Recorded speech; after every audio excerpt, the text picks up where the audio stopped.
everyone, let's get to our vocab on Rome. So let's start with number one, which is the Roman Republic. And a definition of the Roman Republic is basically it is the land in Rome that was taken over as they won more and more lands, and they were established as a republic as opposed to like a monarchy. Now what makes it a republic is we can look at this SPQR here, which basically stands for the Senate and the people of Rome. What that means is that citizens who were considered male citizens who had the right to vote could vote for senators. And they could vote for, there were two different places. The Patricians had most of the power. They were the people who were more upper class, and the Plebeians were more of the lower class. They could vote too after a while, but they didn't have as much power as the Patricians. So basically, there were people who voted and elected their senators who were then given power. And that was the Roman Republic, which spread very significant, became a huge power as a republic until it becomes an empire, our next word. Next is the Roman Empire. The Roman Empire was ruled by an emperor. There still was a Senate, but the emperor had the power.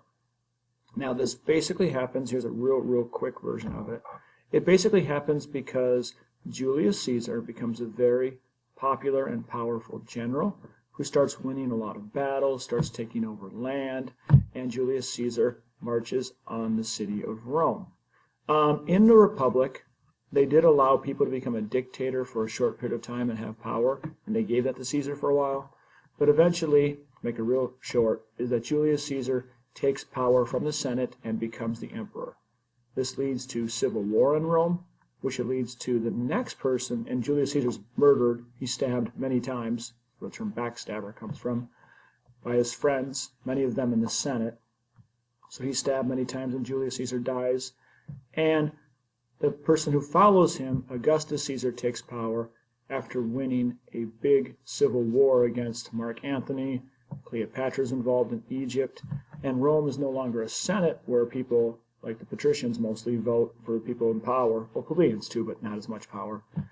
Basically what happens is Rome goes from people having representation and some people in Rome voting for power to an emperor ruling, and it lasts till, well, depends who you talk to, until either the 400s CE,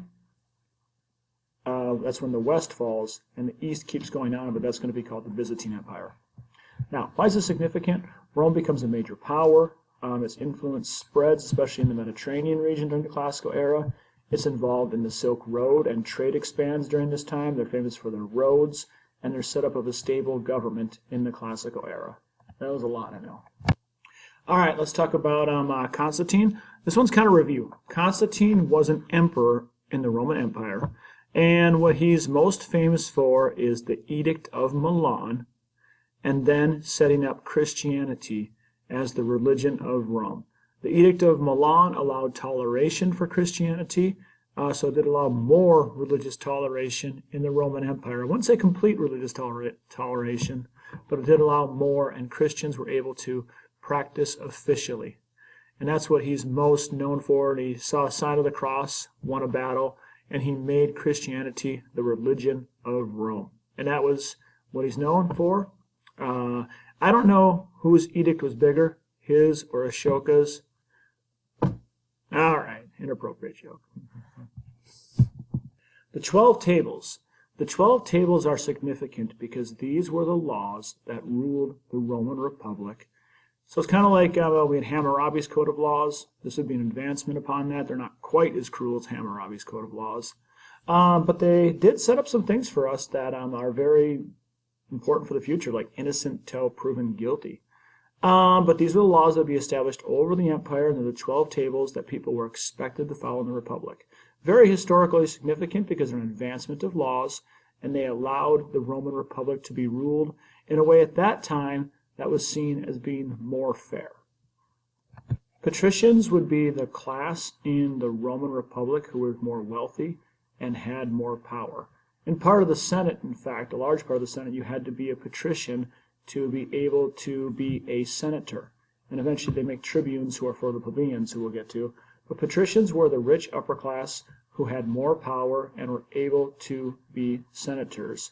If you look here, we see the Patricians, slaves, and Plebeians, kind of the three classes rule basically of the Roman Republic and into the empire. So more of the laws, were advantage to them because they had more power. But they're significant because they were basically a body who was able to rule in Rome.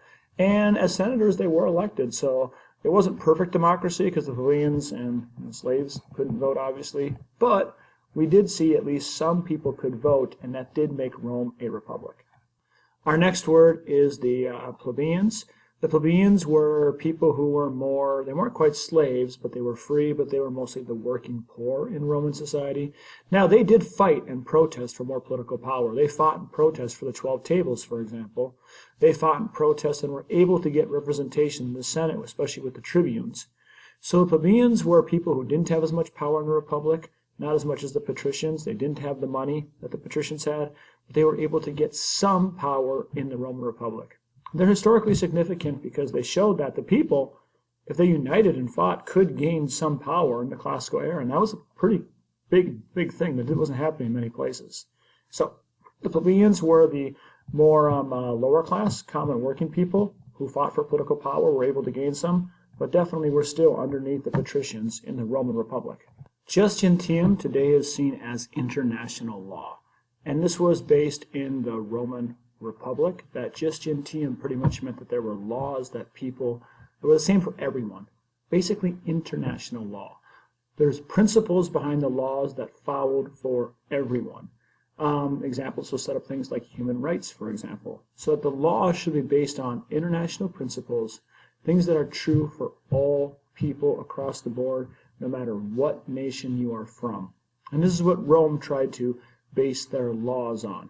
It's historically significant because it's basically acknowledging the fact that there are certain rights and certain ideas that should be respected for all people, and that your laws should be based upon them.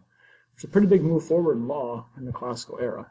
Goseva is basically that different people can have different kind of laws. The belief is you should base all the laws on jus gentium, which are international principles for everyone. But people can implement or use those laws in different ways that suit their culture. So in Rome, they ruled many lands, and they based all their laws on jus gentium, on big international principles. But they allowed the local people to administer the laws in different ways that fit their culture. And long as they didn't break these big principles, they could be okay. Like, for example, you can't murder anybody. That's kind of like a jus gentium. You can't murder anybody. But what the punishment could be for murder could be different from land to land. Some people might be the death penalty. Others it might be, no, the death penalty is not right. Let's do prison for life or something like that. So the idea of jus civile is that different people in different areas can implement, or they can enforce, or have slightly differences in their laws in different lands, but based on the same thing. So again, like no murder, but what you give as a punishment for that could be different from one area to the next, depending on who lives there. Very significant because this allows the Rome to rule a multicultural, large empire, not offending people, because they basically say, we're going to follow all these international principles of jus gentium, but you can implement them using jus civile how you see best, as long as it doesn't break the international law, or jus gentium. Julius Caesar. Julius Caesar becomes basically the first emperor of Rome, and is really seen as the transition from Rome going from a republic to an empire. Incredibly successful general, very popular with his army and people, and he's able to march onto Rome, and he's able to become the emperor. He ends up getting stabbed in the back by the senators who don't trust him because they want Rome to stay a republic, where they're mostly patricians who want to keep their republic going, and they stab him in the back, and he ends up dying. But the legacy is that Rome stays in empire, especially with the next emperor, Augustus Caesar.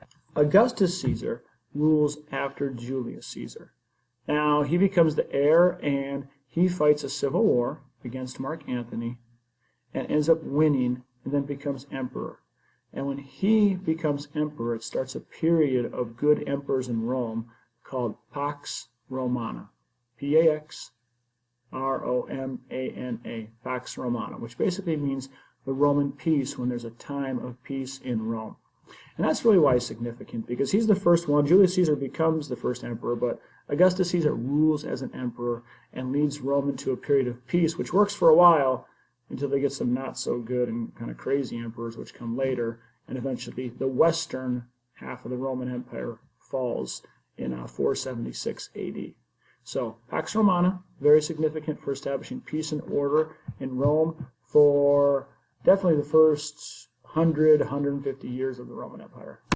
All right, Diocletian. Let's take a look at Diocletian. Now, what you want to know about him is after, where am I? All right, after many years of near anarchy and chaos in the Roman Empire, Diocletian comes into power, and Diocletian, what he does is he kind of moves the power of Rome, more from what we see in the Western Roman Empire, what I was talking about, to the Eastern Roman Empire. And you can see that's where he moves to Byzantium, which will become Constantinople, which will become a major city in the East. And the Eastern Empire starts getting more power in his reign, which is going to become a big deal, because the West is going to fall apart in 476, but the East is going to keep on going on. That's pretty significant right there. The West falls and the East goes on. So he kind of divides the Roman Empire to rule it, but this will eventually lead to the East becoming strong, the West falling, and the East is going to go on as this thing called the Byzantium Empire in our next era, the post-classical age, where the Western Roman Empire is going to fall into kind of chaos for a while. Okay? So Diocletian reestablishes order, makes more power in the Eastern Roman Empire, and a little bit less in the Western Roman Empire. Oh, a lot less. Constantine's on your packet. Again, he shouldn't be there, but dude's pretty important. Likes his edict. A lot. All right, time to move on.